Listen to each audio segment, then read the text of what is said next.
Welcome back everybody, Matt the Man here. Hope you're doing well. So this, on Christmas Day, we got the new musical biofilm, A Complete Unknown. And this is about the legendary Bob Dylan. I was very curious about the movie. I wanted to see it. Directed by James Mangold, who directed Walk the Line, the Johnny Cash movie. Now me turning 20 years old in 2025, that had Joaquin Phoenix as Johnny Cash and Reese Witherspoon as June Carter. Not to mention James Mangold has been also directing 310 to Yuma, Night and Day, Logan, Ford v Ferrari. Movies I think are great. You just like to look at Walk the Line, 310 to Yuma, Ford v Ferrari, Logan. You can't go wrong. And to me, the best actor of his generation, who has been coined as the next Daniel Day-Lewis or Russell Crowe or Leonardo DiCaprio, or more like Leonardo DiCaprio or Daniel Day-Lewis in Timothee Chalamet. I mean, this is an actor that 10 years ago, nobody knew his name. Just 10 years ago, he shows up in a movie directed by Christopher Nolan called Interstellar that hit its 10-year anniversary in November, that starred Matthew McConaughey, Anne Hathaway, Michael Caine, Wes Bentley, Mackenzie Foy, and you watch that movie and you go, who is that? He barely says anything in the movie. He's only in like the first 15, 20 minutes, and even by the end of the movie, when Matthew McConaughey comes back, he doesn't even ask where his son is. That's how nobody cared about Timothee Chalamet 10 years ago. We all thought that Mackenzie Foy, the young Murph, was going to become the big star. My, and the tables have turned. He can do it all. And now he can play Bob Dylan. The guy is a star, and this is what you see as an actor in only 10 years rising, and keep rising. So getting into the movie, let's talk positives. Timothee Chalamet. Not only does Timothee Chalamet start to look like Bob Dylan in the movie, he actually learned how to sing, even though he already knew how to sing. He sang in Wonka just a year ago, but he got the mannerisms and the voice down to a T. And it doesn't come off as weird and folky or at all. He sounds like Bob Dylan. It is insane.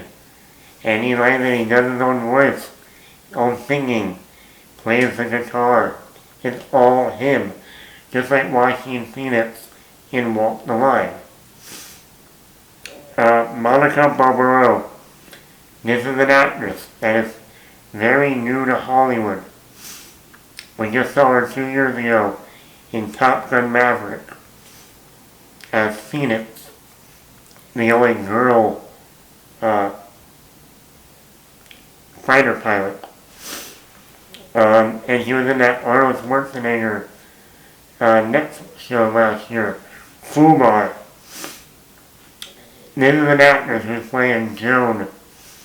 And there's another actress who learned how to play guitar, learned how to sing. She's actually singing in the movie. her scenes with Timothee Chalamet are very, you get that chemistry, you get that sexual tension.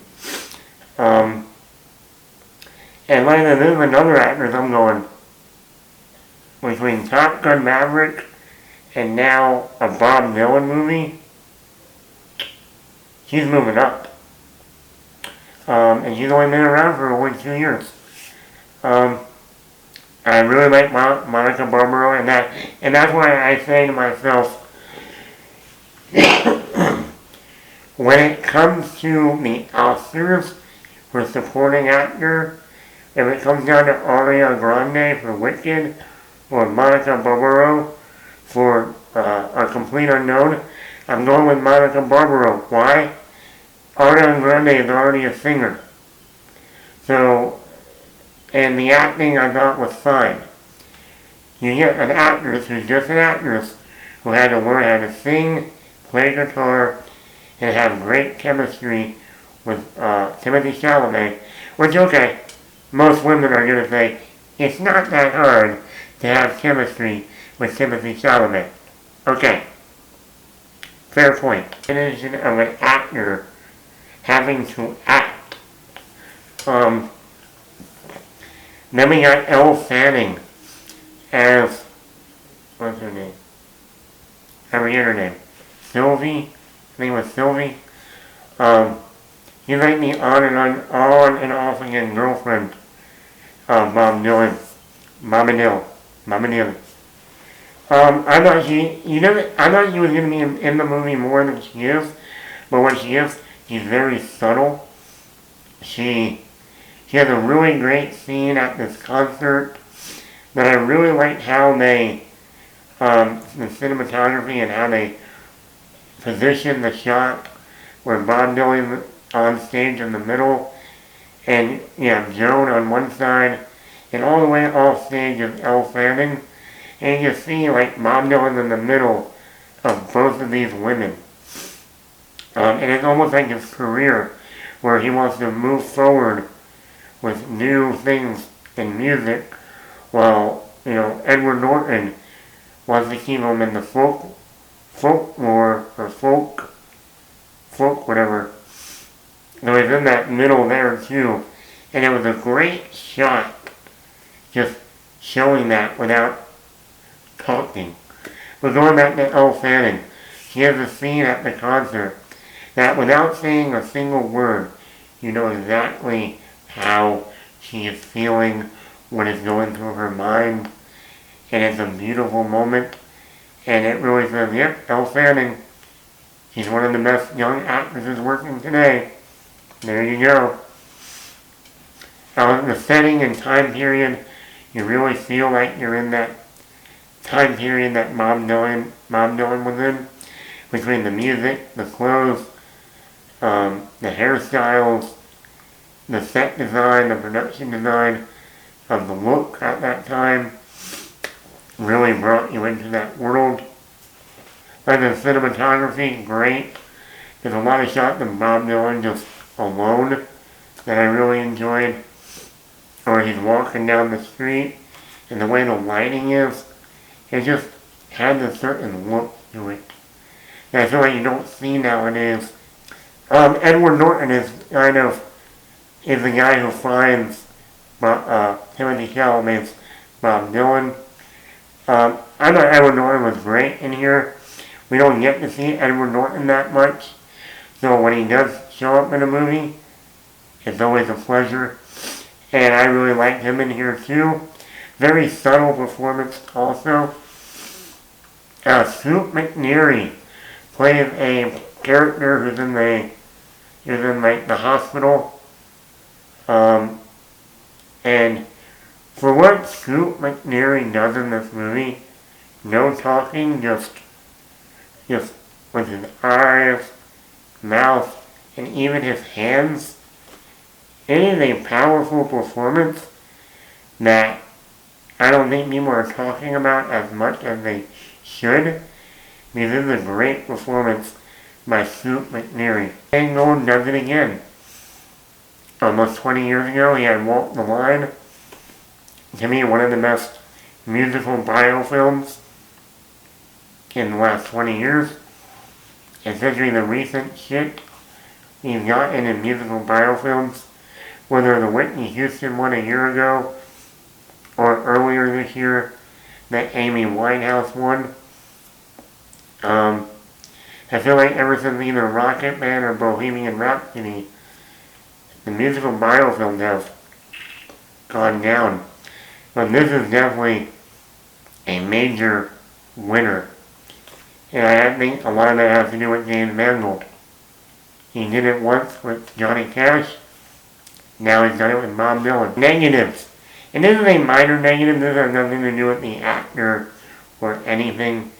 But we do see Johnny Cash in the movie. He only pops up very sparingly. But I was hoping, and they could have kept this very quiet. I was hoping when we see Johnny Cash in the movie, I was hoping it was going to be Joaquin Phoenix. I think that would have been great. A nice surprise to see Joaquin Phoenix return as Johnny Cash. It would have also made the movie, both Walk the Line and A Complete Unknown take place at the same time. I think that would have been awesome. Not to mention a double feature of Walk the Line and A Complete Unknown. Seeing Joaquin Phoenix back as Johnny Cash would have been perfect. And I have nothing against Boyd Holbrook. I thought he did a good job.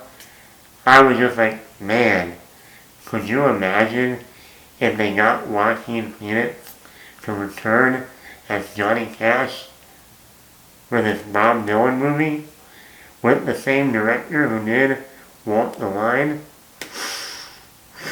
But we didn't. I think it was a very good movie. I still think Walk the Line is a better movie, but that's just my opinion. But I think either for musical biofilms, is one of the better ones. So I would easily give this a 4.8 out of 5. Let me know in the comments below, did you see A Complete Unknown?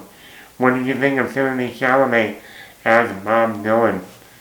And hit that like button, hit that subscribe button, leave a comment. Matt the Mac.